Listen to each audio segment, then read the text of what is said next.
Brought to you bye रजनीगंधा। यूं ही नहीं मैं बन जाता हूं।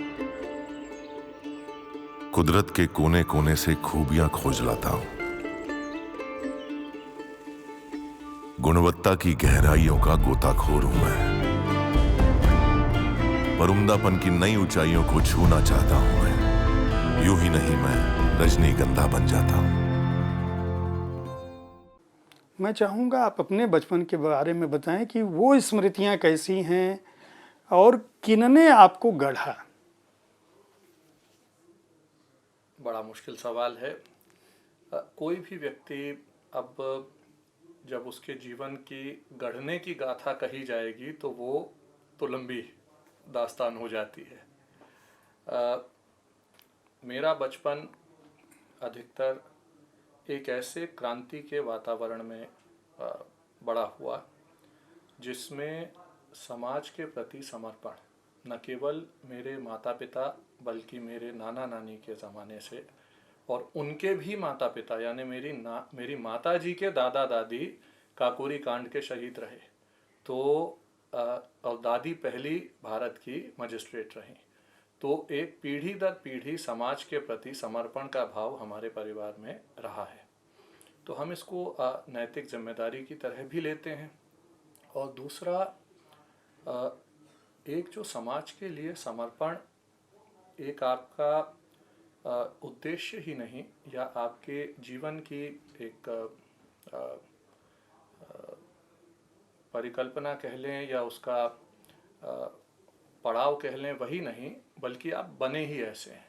तो आप चाहे आप वकालत कर रहे हों जैसे मैं कर रहा हूँ, मेरी बहन कुछ कर रही थी कंसल्टेंसी वगैरह का काम, तो वो कर रहे हों, चाहे आप अपने इस जीवन यात्रा में आपके जीवन साथी कैसे मिलते हैं, वो कहाँ से चुने जाते हैं, तो मेरी धर्मपत्नी भी इसी तरह का काम कर रही थी।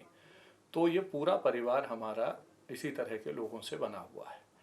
तो ये कुछ भी आप उसकी कहीं से भी पकड़ेंगे तो डोर वहीं चली जाएगी कि हम क्या कर सकते हैं समाज के लिए। जी, मेरा दरअसल सवाल मैं बचपन की स्मृतियों में आपको इसलिए ले जाना चाहता था क्योंकि मुझे ऐसा लगता है कि कैलाश जी के पास परिवार के लिए संभवतः बहुत कम समय इसलिए मिलता रहा होगा क्योंकि उनके पास दुनिया भर की जिम्मेदारियां थी। हमारे कार्यक्रम में मैंने पिछली बार उनसे भी चर्चा की थी, हालांकि पारिवारिक बिंदुओं पर सवाल नहीं किया था, लेकिन मैं आप चूँकि आए हैं और आपका जो उद्देश्य है वह एक बहुत ही गंभीर, मतलब एक तरह से मैं कह सकता हूँ कि इस पुस्तक को जो मैं पढ़ रहा था तो कई बार इसके अंदर जो कहानियाँ हैं और जो संघर्ष की गाथाएं हैं उन बच्चियों की जिनके जिनके ऊपर कुछ भी संभव था, एक मातृत्व का बोझ उस उम्र में ला दिया गया जब वो खुद बच्ची थी, जिनको पता भी नहीं है कि मातृत्व होता क्या है, और कहीं कहीं आपने उसको बलात्कार तक की संज्ञा दी है और उनके बचपन के समाप्त होने की बात कही है। तो मुझे आपकी बचपन से जुड़ा सवाल पूछने का आशय ये है कि मैं ये जानना चाहता था कि ऐसी बहुत सारी घटनाएं रही होंगी जब आपको ज़्यादा ज़रूरत रही होगी कैलाश जी की, उनकी उपस्थिति की, और वो पता चला कि किसी फील्ड में, किसी कार्यक्रम में गए हैं, किसी आंदोलन में गए हैं, किसी को बचाने में लगे हैं।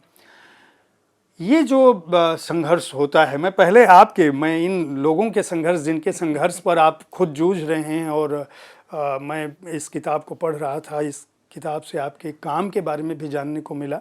न केवल यह कि आप पूरे संसार में उस तरह का स्वप्न देखते हैं जिसमें किसी भी बच्ची का विवाह न हो रहा हो या उससे उसका बचपन न छीना जा सके।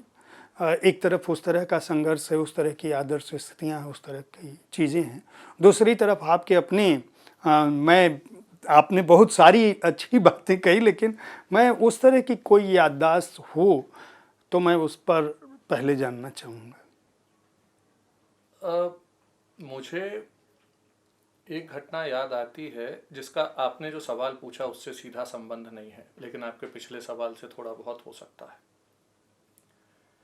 मैं लगभग 13-14 साल का था जब हमारे घर पे हमला हुआ और कुछ लोग उस वक्त हमारे पिताजी को ये अरेस्ट करने की नीयत से हरियाणा पुलिस से आए थे कि कोई केस रजिस्टर हो गया है। तो हमारे माताजी पिताजी घर छोड़ के बाहर रह रहे थे, तो घर पे आए।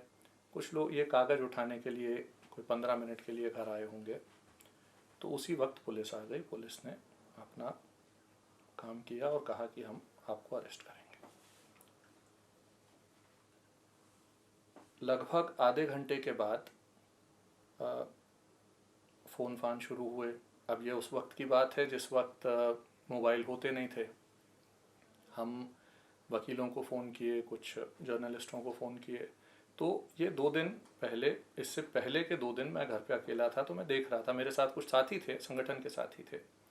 तो ये आप जानते नहीं हो ज़्यादा चीज़ों के बारे में, अब 13 साल की उम्र क्या होती है। लेकिन जब ये हुआ तो वकील आए और उन्होंने बहुत ही अच्छी कानूनी बातचीत करके, दिल्ली के अब तो बहुत ही जाने माने वकील हैं श्री रमेश गुप्ता जी, उन्होंने बहुत ही कानूनी दांव पेच से उस दिन रात को पिताजी को जाने नहीं दिया। तो दिल्ली में रहे। अरेस्ट होने के बाद अगले दिन पूरे दिन बहस चली, हम कचहरी में रहे।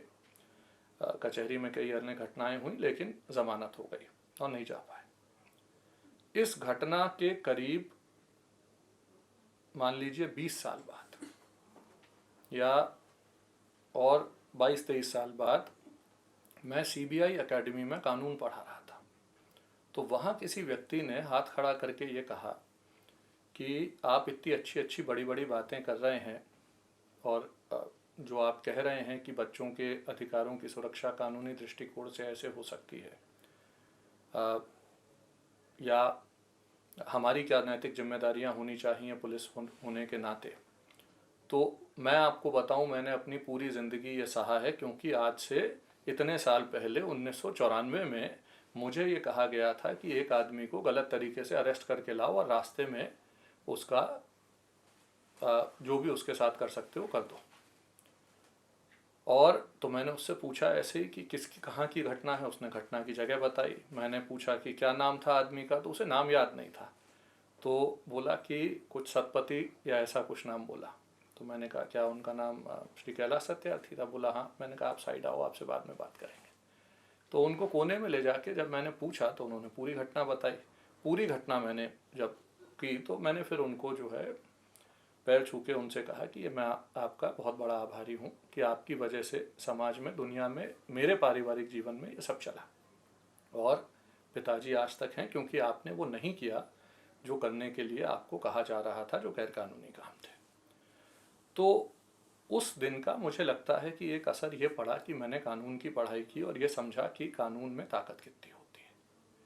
और नीति, न्याय और विधि का ज्ञान न केवल सुरक्षा के लिए एक बहुत ही मूलभूत जिसका स्तंभ है वो है, बल्कि हमारे रोज के जीवन में भी उसका एक बहुत बड़ा योगदान है। तो मैंने वहीं से मुझे लगता है कि पढ़ाई और उसके आगे की काफ़ी ज़्यादा चीज़ें सीखी।